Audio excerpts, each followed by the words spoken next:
Hello everyone, welcome to class. Today we're going to do the lecture for Chapter 5, Social Groups and Formal Organizations. It starts on page 124, and we're going to begin this lecture with a series of definitions that we need to discuss, the different types of groups within society, and you can follow along.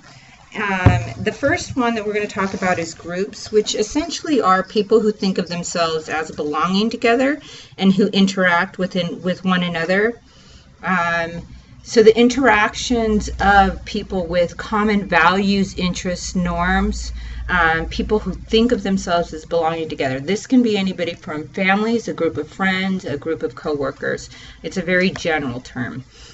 An aggregate, on the other hand, is just simply people who share the same space. They do not necessarily think of themselves as belonging together. So you might think of a group of people at a same concert or eating at the same restaurant. That would be an aggregate. A category is simply a statistic of people who share the same characteristics. So if you thought of the example, possibly, everybody that's a student with you who is taking an online course, that is a category of people.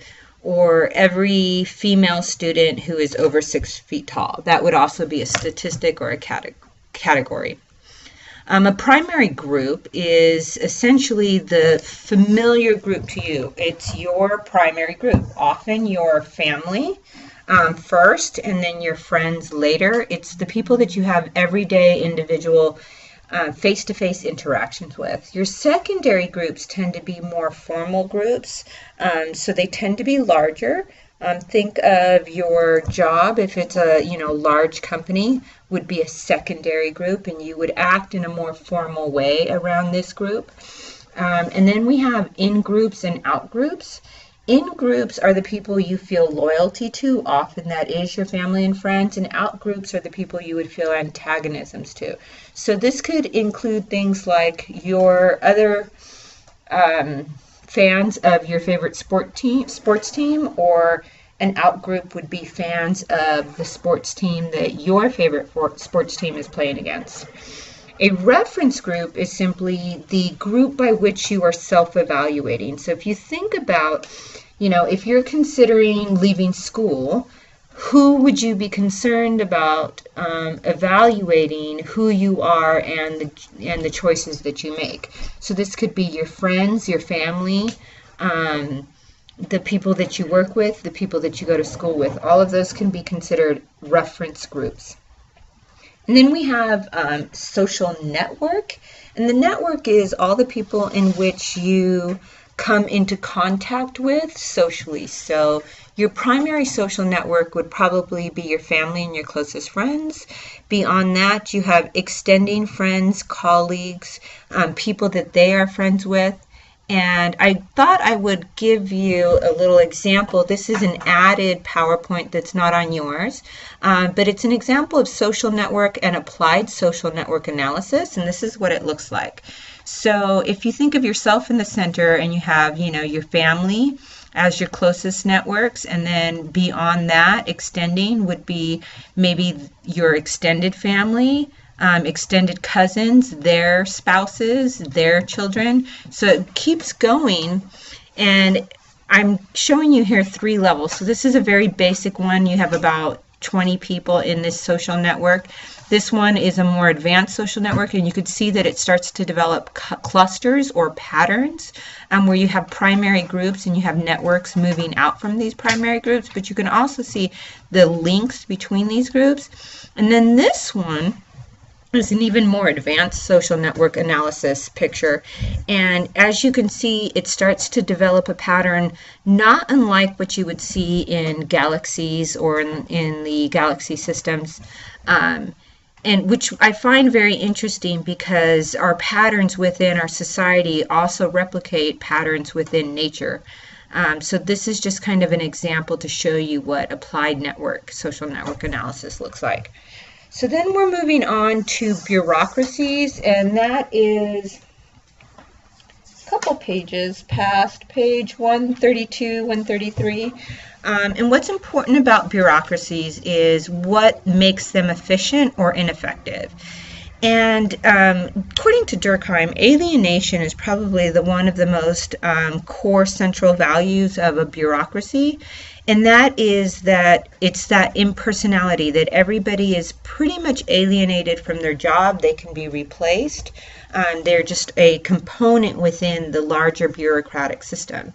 So the levels of bureaucracy are very important here. First, we have very clear levels of assignment and responsibility flowing upward.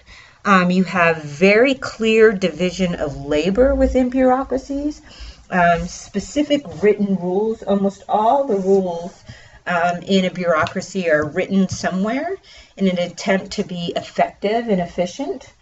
You have written communication and records. Today, almost all communication is written communication records with emails. We are able to leave a paper trail with everything, and then also impersonality and replaceability, and that goes back to that sense of alienation. It's not the person that's important in the bureaucratic system, but the title or the job, so that that actual individual person can be pulled out and replaced with someone else.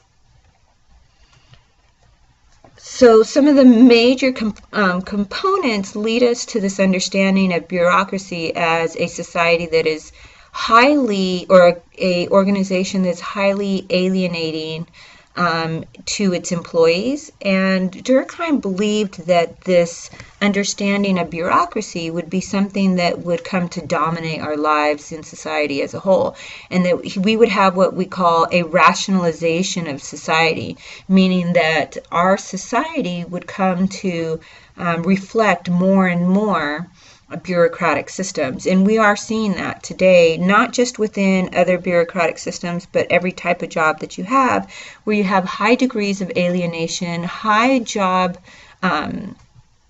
division of labor, a lot of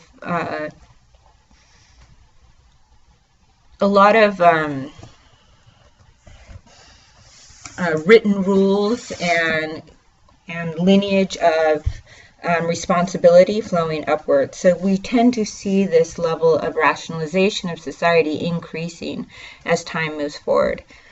Another thing that's discussed is what we call goal displacement, and this is fundamental to a lot of bureaucracies. And what it is essentially after the goal of the bureaucracy has been fulfilled, the actual bureaucracy continues on. And a good example of this is the March of Dimes, who started in the 1930s, and the principal goal was to eliminate polio, which we all know polio no longer is an issue for us in our society today, but March of Dimes has continued on as a bureaucratic system or organization that we understand to do different types of nonprofit types of work. So they have had what we would call goal displacement. And then we're going to talk about something that we call corporate culture and self-fulfilling stereotypes. And so self-fulfilling stereotypes essentially are part of what we would call the corporate culture. We assume, many people do assume that being a leader has a lot to do with your characteristics. But as sociologists, we've realized that it's not necessarily true. And that for the most part, we've found out that people in corporate life who are leaders essentially have this idea that they understand or they know what it takes for someone to become a leader, and that they would know the characteristics when they see them. So what's interesting is that they choose people who are the most similar to them, and they're going to look for people who have similar types of characteristics.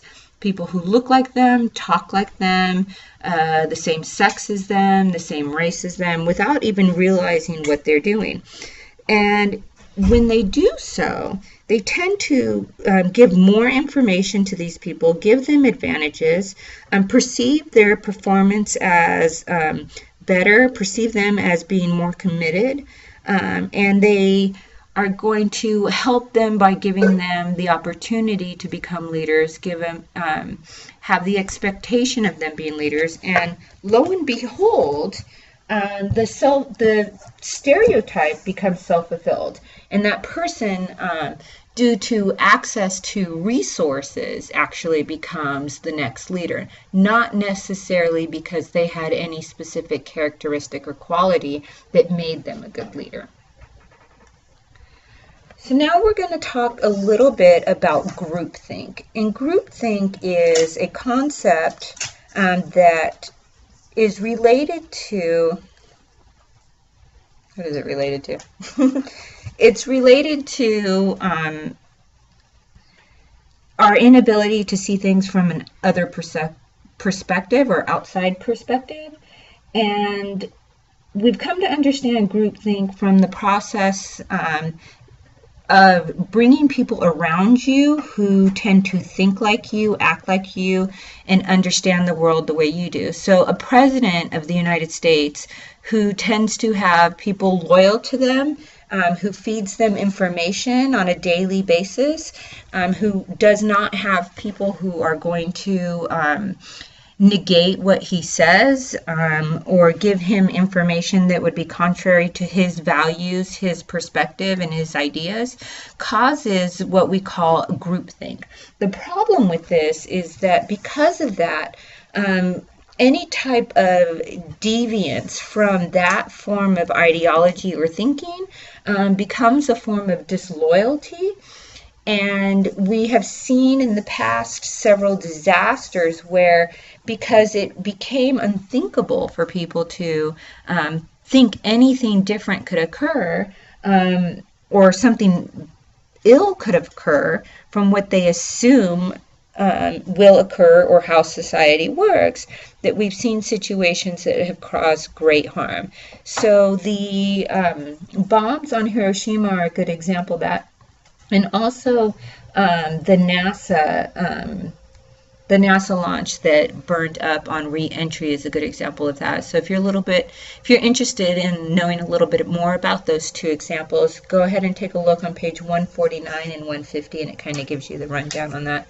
And it'll kind of give you a little more clarity on what groupthink actually is. So now I also want to talk about how groups encourage conformity. And what I want you to do is look at the Stanley Milgram experiment and the Zimbardo experiment. That's related to groupthink, and it's related to how we look at leaders and how we are focused on conforming to the dominant ideology, to people around us, and how that can actually go awry.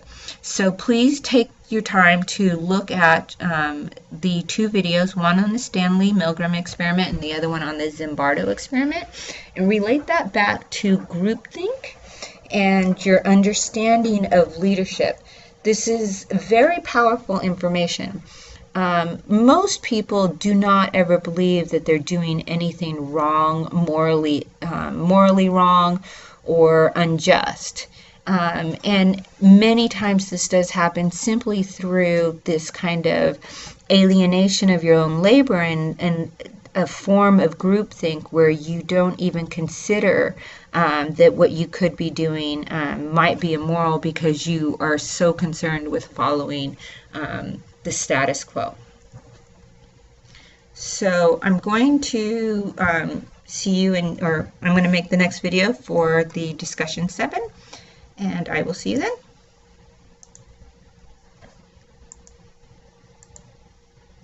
That is so cute. You laugh at your own little jokes. Oh, you're hilarious.